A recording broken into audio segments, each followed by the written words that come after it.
పోతారు పోతారు మొత్తం పోతారు అన్నారు.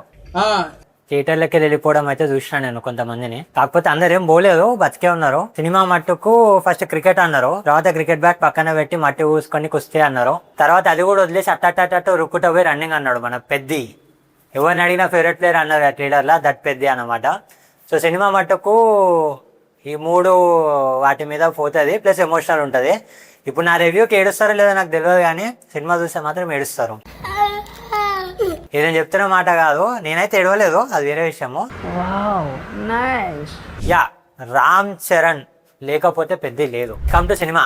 పెద్ది రామ్ చరణ్ అన్న యాజ్ అ పెద్ది క్యారెక్టర్ నేను చెప్తున్నా కదా, ఇంకెవరూ చేయలేరు.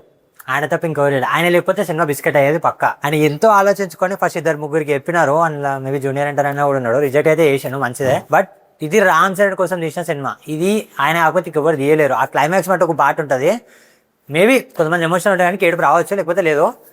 ఓకే, కట్ చేస్తే 3 స్పోర్ట్లు, క్రికెట్ బ్యాట్ అంటారు, దాని తర్వాత కట్ చేస్తే మళ్ళీ కుస్తీ అంటారు.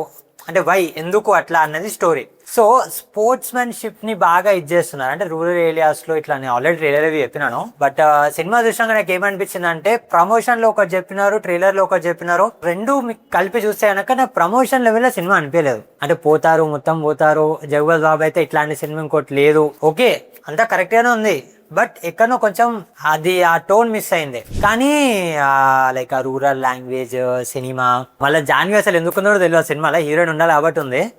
ఆమె పక్కన పెడితే మొత్తం రామ్ చరణ్ ఇంకా సినిమా, అంతకుమించి ఇంకేం లేదు. రామ్ చరణ్ ఫ్యాన్స్ కైతే పిక్చర్ క్రేజ్ పండగ సినిమా.